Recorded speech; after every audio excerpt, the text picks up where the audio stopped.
ইসলামের কোনো বিধান কোরআন এবং সুন্নাহ যা বলে সেটাকে আমাদের মেনে নিতে হবে।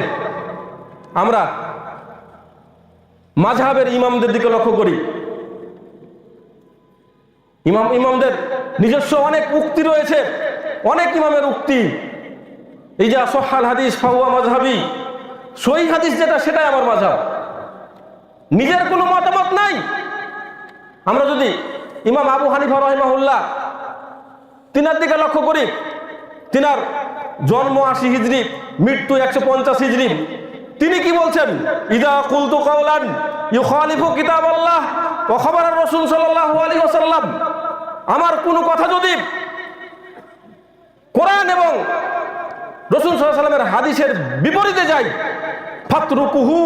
ফাতরুকু কাওলি, আমার কথাকে তোমরা ছুঁড়ে ফেলে দাও। ওয়া ফি রাওয়ায়াতিন আলা জিদার, দেওয়ালের উপর ছুঁড়ে মারো। স্বাভাবিক তো ডাস্টবিন থাকে দেওয়ালের পাশে, আমার কথার 5 পয়সা মূল্য নাই, আমার কথাকে ডাস্টবিনে ছুঁড়ে ফেলো আমার কথা যদি কোরআন এবং সুন্নাহর বিরোধিতে যায়। কে বলছেন? আমাদের ইমাম কুলের শিরোমণি, আমাদের শ্রদ্ধাভাজন ইমাম আবু হানিফা রাহিমাহুল্লাহ, তিনি এ কথা বলছেন। দেখেন, আমরা যদি মালিকি মাযহাবের, যার নামে মাযহাব প্রতিষ্ঠিত হয়েছে, ইমাম মালিক ইবনে আনাস, তিনার জন্ম হচ্ছে 93 হিজরি, মৃত্যু হচ্ছে 179 হিজরি। তিনি বলছেন ইন্নামা আনা বাশারুন উখতি ওয়া উসিমু, আমি একজন সাধারণ মানুষ, আমি ভুলও করি ঠিকও করি। ফানজুরু ফিরাই, অতএব আমি যে মতগুলো দিই সে মতগুলো তোমরা পর্যবেক্ষণ করো। আমি মত দিয়েছি আর তুমি সেটাকে মেনে নিবা তা নয়। তা ফানজুরু ফিরাই, আমার মতগুলোকে তোমরা দেখো। ফাকুল্লুমা ওয়াফাকা কিতাবাল্লাহ ওয়া সুন্নাত রাসূল, আমার মত যদি কোরআন এবং সহিহ সুন্নাহর সাথে মিলে যায় তাহলে ফাকুজুহু, তাহলে তোমরা গ্রহণ করো। ওয়া কুল্লুমা লাম ইউওয়াফিকুল কিতাব ওয়া সুন্নাহ, আমার মত যদি কোরআন এবং সুন্নাহর সাথে না মিলে তাহলে ফাতরুকুহু, সেটাকে ছুঁড়ে ফেলো, আমার মত গ্রহণ করার কোনো দরকার নাই, কোরআন এবং সুন্নাহ যা বলছে তাই তোমরা মানো। আমরা যদি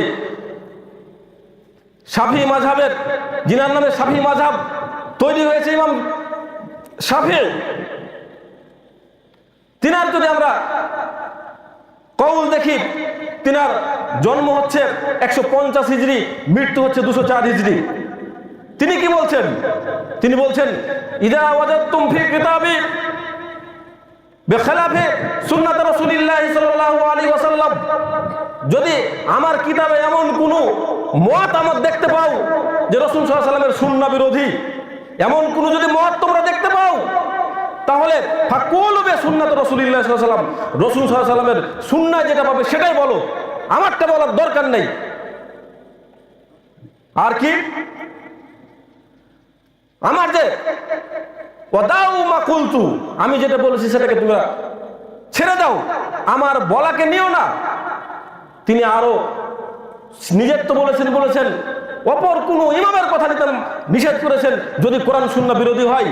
তিনি বলেছেন লা তালতাফিতু ইলা কাওলি আহাদিন, কারো কথার দিকে ভ্রুক্ষেপ করো না। কোরআন সুন্নাহর বিপরীতে যদি যাই কথা হোক না কেন, কারো কথার দিকে ভ্রুক্ষেপ করো না। ইমাম শাফিঈ রাহিমাহুল্লাহ বলছেন, যার নামে হাম্বলি মাযহাব তৈরি হয়েছে, ইমাম আহমদ ইবনে হাম্বল রাহিমাহুল্লাহ, তিনার জন্ম 164, মৃত্যু 241 হিজরি। তিনি বলছেন মান রাদ্দা হাদিস রাসূলিল্লাহ সাল্লাল্লাহু আলাইহি ওয়াসাল্লাম ফাহুয়া আলা শাফা হালাকাতিন, যে ব্যক্তি রাসূল সাল্লাল্লাহু আলাইহি ওয়াসাল্লামের হাদিসকে পরিত্যাগ করলো সে ধ্বংসের দ্বার প্রান্তে উপনীত, সে ধ্বংস তার জন্য অনিবার্য, সে ধ্বংস হবেই। রাসূল সাল্লাল্লাহু আলাইহি ওয়াসাল্লামের হাদিসকে যে আমরা অনেকে এখন দেখতে পাই যে আমরা হাদিস মানি না, এ কথা যারা বলবে তাদের জন্য ধ্বংস অনিবার্য। আর যারা এ কথা বলে যে আমরা আমাদের ইমামেরা যা বলে সেটাই মানবো, হাদিস রেখে দিই, এ কথা যারা বলবে তারাও ধ্বংসের দ্বার প্রান্তে উপনীত। ইমাম আহমদ ইবনে হাম্বল 10 লক্ষ হাদিসের হাফেজ, তিনি বলছেন মান রদ্দা হাদিস রাসূলুল্লাহ সাল্লাল্লাহু আলাইহি ওয়াসাল্লাম ফাহুয়া আলা শাফা হালাকা। যে ব্যক্তি রাসূল সাল্লাল্লাহু আলাইহি ওয়াসাল্লামের হাদিসকে পরিত্যাগ করলো তার জন্য ধ্বংস অনিবার্য। দেখেন প্রত্যেকটা ইমামের কথা দেখেন কোরআন এবং সুন্নাহর দিকে, কিন্তু আমরা কি দেখি?